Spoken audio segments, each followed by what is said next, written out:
وہ حرام ہے، لیکن باقی یہ ہے کہ اس سے پہلے بھی اگر کرو اور بعد میں جب فَإِذَا قُضِيَتِ الصَّلَاةُ فَانتَشِرُوا فِي الْأَرْضِ وَابْتَغُوا مِن فَضْلِ اللَّهِ، جب نماز ادا ہو چکے تو جاؤ منتشر ہو سکتے ہو زمین میں اور اللہ تعالیٰ کے فضل کو تلاش کر سکتے ہو۔ تو اسی طریقے سے اگرچہ حکم روزہ جو ہے وہ تو سابقہ امتوں میں بھی تھا، لیکن یہ اس کے احکام جو ہیں ان کے اندر تغیر و تبدل ہے۔ کتب علیکم الصیام کما کتب علی الذین من قبلکم لعلکم تتقون، تاکہ تمہارے اندر تقوی پیدا ہو جائے۔ اب یہ ہے حکمت صوم کی پہلی آیت۔ تقوی کسے کہتے ہیں؟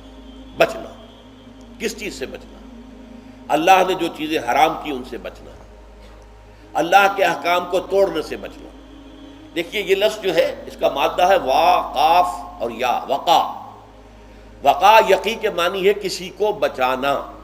ہم دعا مانگتے وقنا عذاب النار، اے اللہ ہمیں آگ کے عذاب سے بچا لے۔ لیکن ارتقا بنتا ہے باب افتعال، واو تے میں شامل ہو گئی تو اتقا، اور اسی سے تقوی ہے۔ تقوی کے معنی کیا ہے؟ بچنا، خود بچنا۔ وقا یقی دوسرے کو بچانا۔ بچنا اللہ کے احکام کو توڑنے سے، اللہ کی حرام کردہ چیزوں میں ملوث ہونے سے، اللہ کے غضب سے، غصے سے، اللہ کی ناراضگی سے، اور آخرت میں اللہ کے عذاب سے۔ یہ بچنے کی روش ہے، پوری زندگی میں بھی اس کو جاری رکھو۔ یہ تقوی زندگی میں کیا ہوگا؟ اللہ کے احکام کو توڑنے سے بچنا، اللہ کی حرام کردہ چیزوں میں ملوث ہو جانا، ان کا استعمال کرنا، کھانے پینے سے متعلق ہوں یا وہ شہوت سے متعلق ہو یا کسی اور چیز سے متعلق ہو، اس سے بچنا۔ اور یہ بچنا جو ہے آخرت میں نتیجہ خیز ہوگا، جہنم سے بچاؤ ہو جائے گا، آگ کے عذاب سے نجات مل جائے گی۔ اچھا روزے کا اس سے تعلق کیا ہے یہ سمجھ لیجیے۔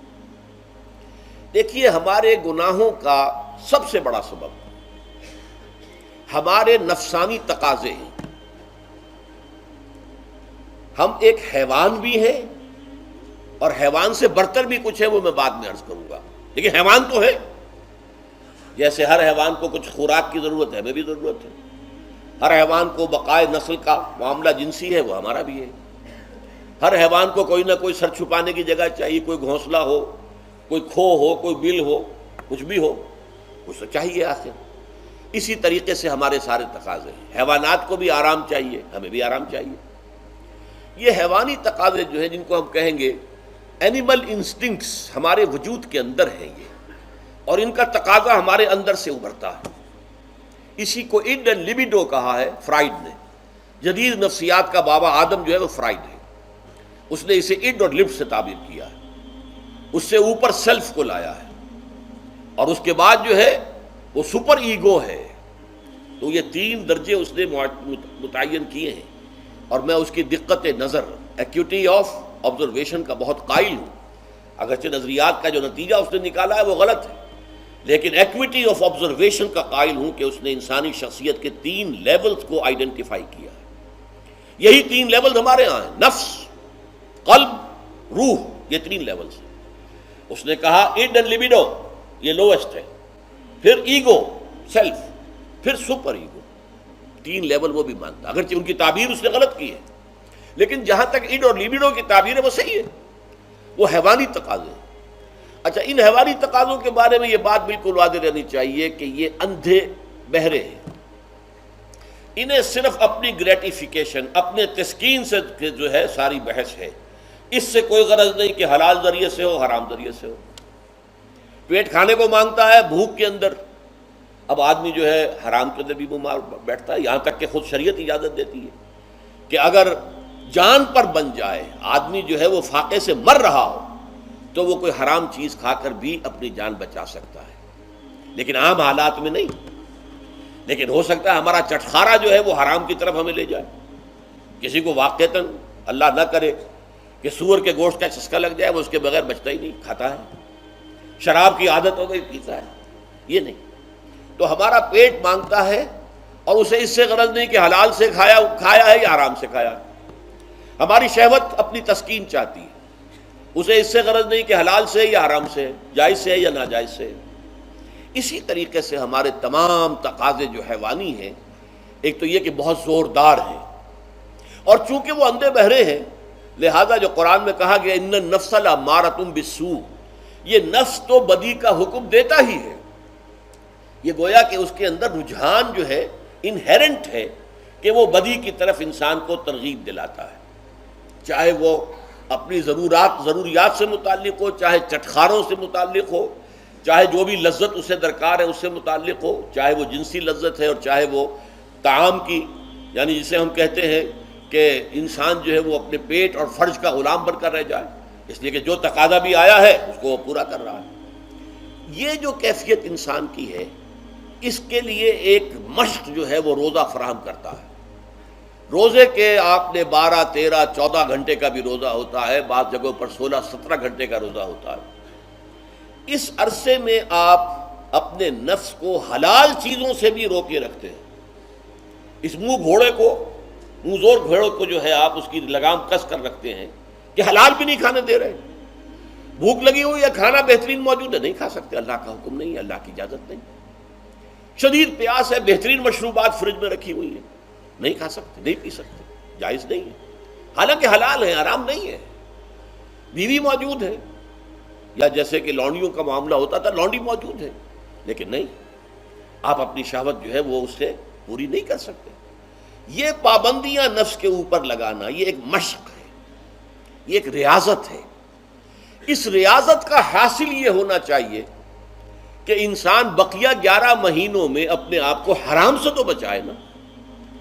یہاں وہ حلال سے رکا ہوا ہے اللہ کے حکم سے، کہ حلال چیز بھی نہیں کھا رہا، دن بھر نہیں پی رہا، دن بھر نہیں اپنی کوئی شہوت پوری کر رہا، دن بھر حلال ذرائع سے بھی، تو اس سے اس کے اندر یہ ایک، اس کو ہم کہیں گے سیلف کنٹرول پیدا ہو جائے، اپنے نفس کو قابو میں کر لے۔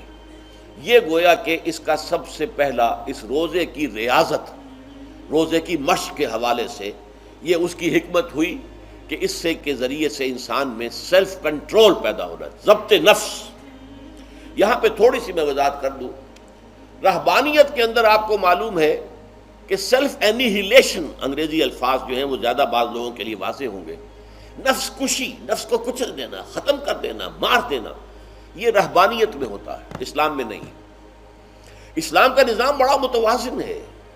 ان لنفسک علیک حقا وان لزوجک علیک حقا وان لزورک علیک حقا۔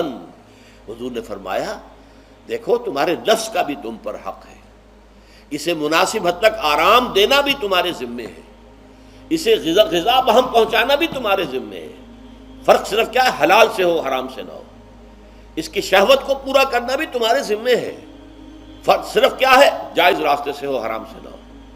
اس کا نام ضبط نفس ہے، سیلف اینیہیلیشن، نفس کو کچل دینا۔